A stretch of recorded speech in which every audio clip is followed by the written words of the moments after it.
पण कोण खासदार नाही म्हटलं तर उलट मला आवडेल. खासदारकी वापरायची असेल तर आपल्या समाजासाठी वापरायचं, त्यासाठी ती खासदारकी. शतकर्ते छत्रपती शिवाजी महाराज ज्यांनी पहिल्यांदा भारतात बहुजन समाजाला आरक्षण दिलं 1902 मध्ये, ते छत्रपती शिवाजी महाराजांचे वंशज आमचे पंजोबा राजश्री छत्रपती शाहू महाराज, ज्यांनी आज महामुंबई क्रांती मोर्चाचं ज्यांनी इथं आयोजन केलेलं आहे, ज्यांनी आत्ताच आपलं मनोगत व्यक्त केलं, ते शशिकांत आप्पा पवारांचे चिरंजीव माननीय वीरेंद्र पवारजी व त्यांचे सर्व सहकारी व इथं उपस्थित सर्व सकल मराठा समाजाचे सर्व समन्वयक व उपस्थित सर्व बंधू भगिनी, बरेच दिवसापासून किंबहुना बरेच वर्षापासून ज्यांनी खऱ्या अर्थाने मराठा समाजाला आरक्षण मिळावं, मराठा समाजाला एकत्र करण्याचा ज्यांनी प्रयत्न केला, ते शशिकांत आप्पा पवार आप्पा यांची फार इच्छा होती की छत्रपती घराण्यातली व्यक्ती ही अखिल भारतीय क्षत्रिय महासभामध्ये प्रतिनिधित्व करावं. पण अनेक कारणास्तव दुर्दैवाने तिथं मी जाऊ शकलो नाही. पण आज वीरेंद्र पवारांची इच्छा होती की मुंबईच्या महामोर्चाच्या माध्यमातून आपण आज मुंबईला यावं, आणि म्हणून आज एक मराठा समाजाचा एक घटक, एक मराठा समाजाचा सेवक म्हणून मी आज इथं उपस्थित आहे. मी माझी नेहमी भाषणाची सुरुवातच करतो, कारण का जेणेकरून हा मेसेज सरकारपर्यंत पोहोचेल, अनेक प्रिंट मीडिया इलेक्ट्रॉनिक मीडियाने हा विषय समजेल आणि त्यातनं समजून येते की आपल्याला आरक्षण का पाहिजे. छत्रपती शिवाजी महाराजांनी ज्यावेळी स्वराज्य निर्माण केलं, ते स्वराज्य नुसतं मराठ्यांचं स्वराज्य नव्हतं. ते स्वराज्य 18 पगड जात 12 बलुतेदारांचं स्वराज्य होतं. हा फार महत्वाचा मुद्दा आहे.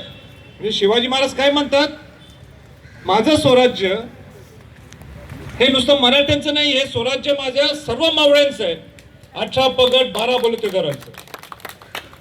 आणि बरोबर 200 वर्षानंतर शब्द वेगळा असेल, पण राजश्री छत्रपती शाहू महाराजांनी 1902ला जे वंचित आहे, जे शिक्षणात आणि नोकरी ज्यांना नाहीये, या वंचितपणा काढून घेण्यासाठी राजश्री छत्रपती शाहू महाराजांनी त्यावेळी पहिल्यांदा देशात करवीर संस्थांमध्ये 1902ला बहुजन समाजाला आरक्षण दिलं. त्या बहुजन समाजमध्ये अनुसूचित जाती होत्या, अनुसूचित जमाती होत्या, ओबीसी होता आणि मराठा समाजाचा सुद्धा समाविष्ट होता.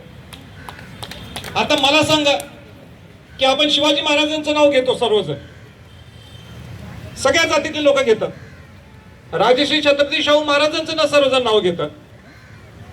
मग आज 85% हा गरीब मराठा हा आरक्षणापासून वंचित आहे. ह्यांची बाजू कोण उठवणार, ह्यांची बाजू कोण घेणार, हा हक्काचा लढा त्यांच्यासाठी कोण देणार. आणि ह्याच्यासाठी आमचा लढा आहे. आमचा लढा कुठल्या ओबीसीच्या विरोधात किंबहुना आणि कुठल्या जातीच्या विरोधात नाहीये. आपला लढा काय की आपल्या हक्काचं, आपल्या समतेचं आपल्याला आरक्षण हे मिळालं पाहिजे. आज आपली लढाई ही सर्वोच्च न्यायालयामध्ये, सर्वोच्च न्यायालयाने जो निर्णय दिला तो आपण मान्यच करावा लागतो आणि आम्ही सन्मान सुद्धा करतो, त्याबद्दल काही दुमत नाही. पण माझं सरकारला हेच म्हणणं आहे, आम्ही किती दिवस शांत बसायचं, किती दिवस मोर्चे काढायचे, किती दिवस बैठका घ्यायच्या, किती दिवस मीटिंग्स घ्यायचे. सर्वोच्च न्यायालयामध्ये आता स्थगिती आहे, ते स्थगिती उठवण्यासाठी उद्या तारीख आहे. माझी सरकारला हेच आव्हान आहे, बाकीचे कामं सगळे बंद करा. जो शिवाजी महाराजांचा, जो शाहू महाराजांचा जो समाज आहे, तो 18 पगड जात, 12 बलुतेदार आणि बहुजन समाज, या समाजाला न्याय देण्याची जबाबदारी सुद्धा या सरकारची आहे. तुम्ही नुसतं कारण सांगून चालणार नाहीये की सर्वोच्च न्यायालयाने स्थगिती दिलेली आहे. सगळ्या आमदारांना सुद्धा मला हे सांगायचंय, सगळ्या खासदारांना सुद्धा हे सांगायचंय, तुम्ही 58 मार्चेत आला आमच्या बरोबर, आम्ही तुमचं कौतुक करतो, तुमचा आभार व्यक्त करतो, पण लढाई संपत नाहीये. आता लढाई ही लिखाणाची आहे, लेखणीची आहे. आणि त्या लेखणीत नुसतं राज्य सरकार असो किंवा सेंट्रल गव्हर्नमेंट असेल हे नाही जबाबदारी उचलायची, असं नाही चालणार. उद्या जर सुनावणी असेल तर अशोकरावजी चव्हाणांनी सुद्धा आम्हाला समजा की सांगायला पाहिजे आमची तयारी काय झालेली आहे. आम्हाला माहित पाहिजे, आम्हाला आक्रोश करायचा नाही. आज आक्रोश मिळावा, आक्रोश कशासाठी आहे? उद्या सुनावणी आहे, त्या सुनावणीची काय तयारी केली तुम्ही, काय होमवर्क झालेलं आहे आम्हाला सुद्धा माहित पाहिजे. हा, आम्हाला हे कल्पना आहे, आम्हाला डिटेल्स काय सांगू नका, नाहीतर जो विरोधात एक व्यक्ती आहे त्याला सगळं अगोदरच परीक्षेचा पेपर दिल्यासारखं होईल. आम्ही उत्तर मागत नाहीये, पण तुम्ही सक्षम पद्धतीने तयारीला लागलाय काय नाही एक तरी एवढं सांगा आम्हाला. कारण का मला बऱ्याच शंका निर्माण होतात. त्या शंका निर्माण होण्याचंच कारण जे वीरेंद्रनी आणि प्रशांतजींनी सांगितलं आपल्या भाषणात की नोकर भरतीचा विषय, या नुसत्या 27 जागेसाठी 200 लोकांचं नुकसान केलं. मराठा समाजाच्या मुळे बाकीच्या समाजाचं नुकसान झालं, हे काय बरोबर आहे? काय हे असे सगळे लोक, पुढारी लोक एक वेगळा मेसेज पाठवायला लागलेले आहेत, हे चुकीचं आहे. माझा प्रश्न आहे सरकारला, तो मी मुख्यमंत्र्यांच्या समोर मी विचारला होता, तिथं मुख्य सचिव सुद्धा होते. माझा प्रश्न आहे, ते 420 जे जागेत एमपीसीचे 2019-20च्या त्या का भरल्या नाहीत अजून? तुम्ही का भरत नाही? काय कारण आहे तुमच्याकडे न भरण्याचं? त्यामध्ये 127 मराठ्यांचे, 50 एसीबीसीचे आहेत, बाकीचे उर्वरित जे एसीबीसी बसत नाही ते मराठ्यांचे. पण ठीक आहे, इथं आम्ही नुसतं 127 मागत नाहीये, आम्ही 420 लोकांचा, इतर समाजातल्या लोकांचा सुद्धा मी आग्रही आहे. याच्याबद्दल काही बोलत नाही, नुसतं नोकर भरती काढायची. मला सांगा, महावितरणमध्ये अनेक वर्षापासून प्रलंबित या नोकऱ्या आहेत, अपॉइंटमेंट ऑर्डर दिली नाही, परीक्षा का घेतली? मग तुम्ही का घेताय परीक्षा? काय एएसपीसी झाल्यानंतर सुद्धा अनेक तलाठ्यांच्या पासून अनेक नोकऱ्या अडकलेल्या आहेत. किती? 3,500. काय यांच्या नोकर भरत्या होत नाहीत? आणि नवीन नोकर भरती काढायची, हे तुम्ही न कळत मराठा समाजाला फसवावं लागलंय आणि इतर समाजामध्ये ते निर्माण केलंय, मराठा समाज आणि इतर बाकीच्या समाजामध्ये. हे चुकीचं आहे. ज्यावेळी आपलं आरक्षण ला स्थगिती दिली होती 1 वर्षासाठी, लगेच दुसरा डाव काढला, EWS चं आरक्षण आपण घ्यायला पाहिजे.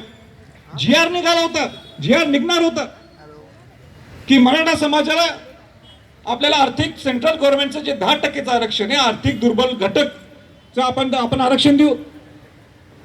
आपल्याला एसीबीसी जर घ्यायचंच नसेल तर आपल्या सरकारकडे सुद्धा जायचं गरज नाही, ते आपल्या हक्काचंच आरक्षण आहे मग ते 10%.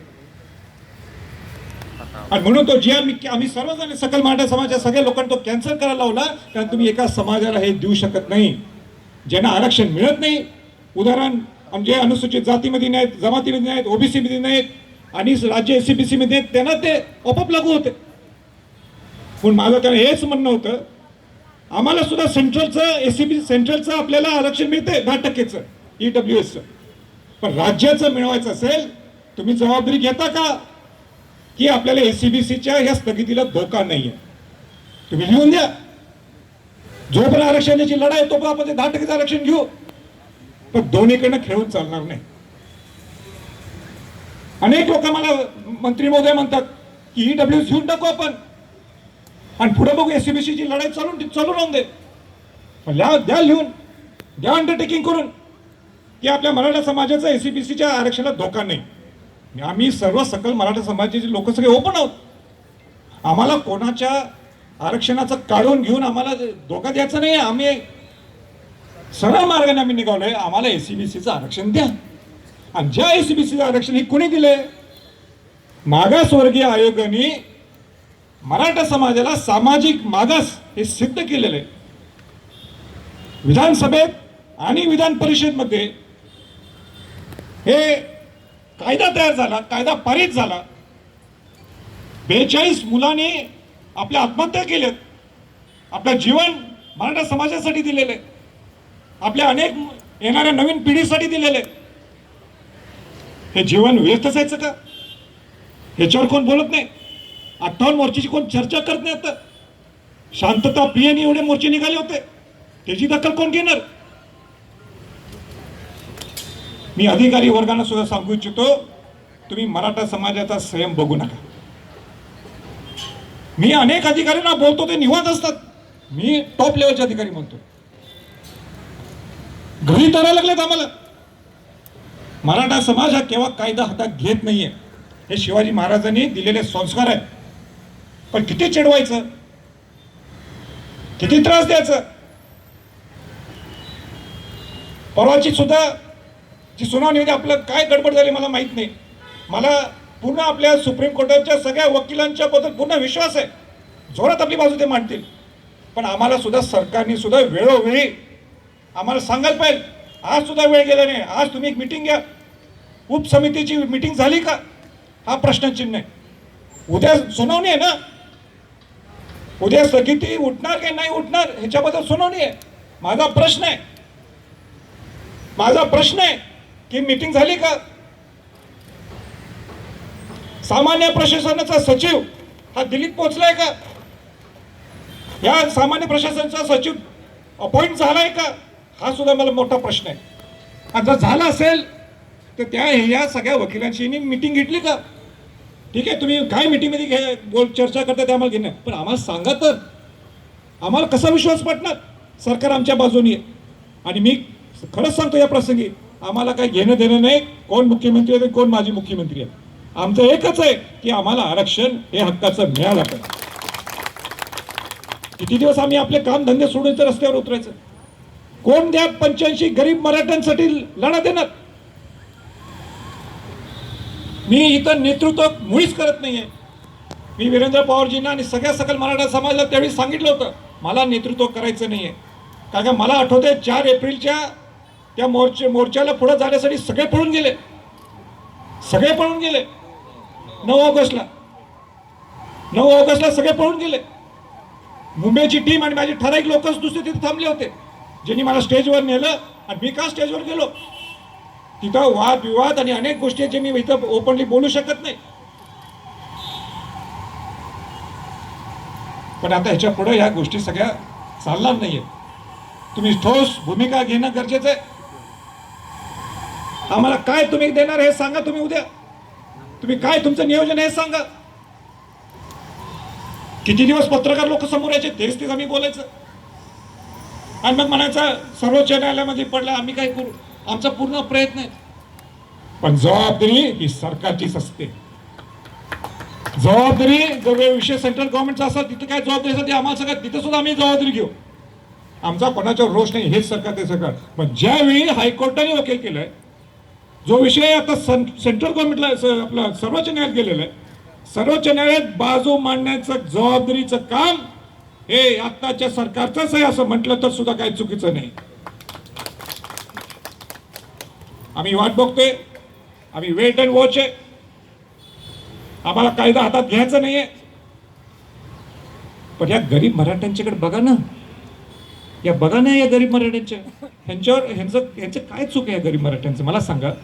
एक 15% आमच्यासारखे माझ्यापासून वीरेंद्र पवार सरकार आम्हाला गरज नाही आरक्षणाची,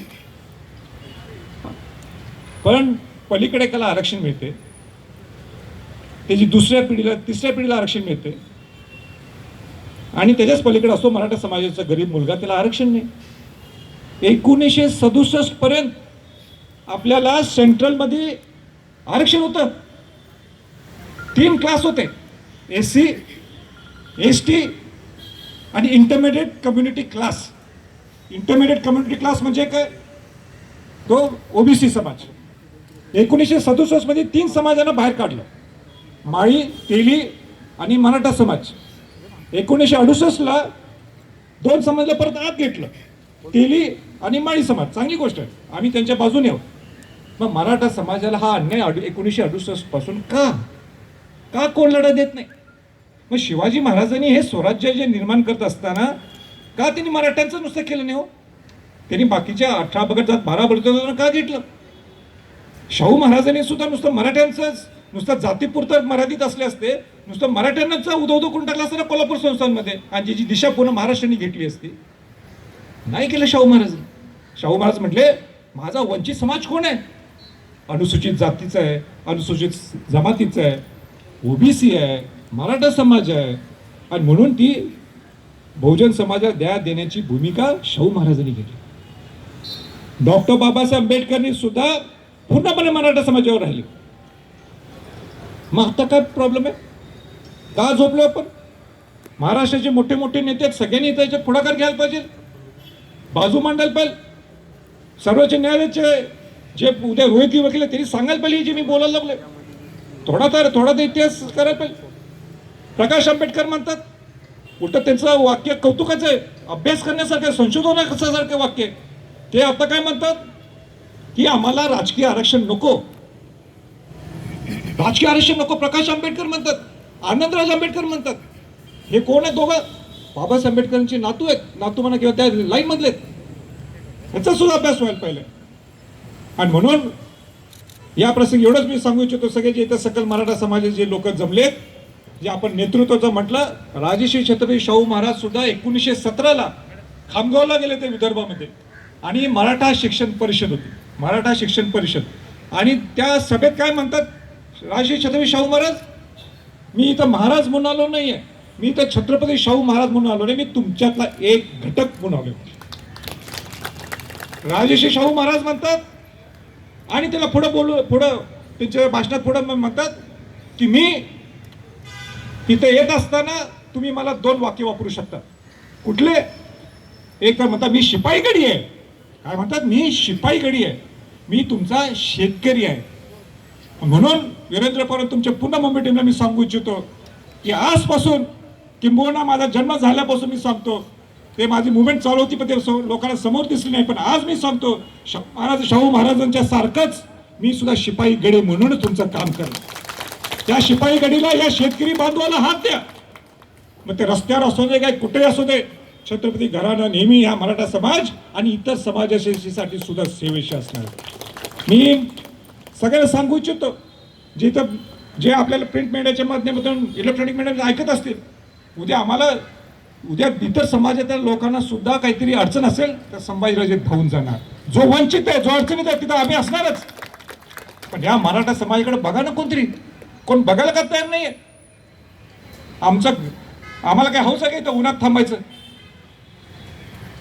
असं नाही ना, हे चुकीचं आहे. म्हणून पोटतिडकीने तुम्ही सरकारला माझी शेवटची विनंतीपूर्वक सूचना आहे, उद्याची तारीख आहे 27 तारखेची, तुम्ही तुमचा लढा जोमाने जोरात तिथं पुढं प्रेझेंट करा. आमचा पूर्ण विश्वास आहे सगळ्या सरकारी रोहितगी वकिलांच्या मधून सगळ्यांना, पण काही गडबड चालणार नाही.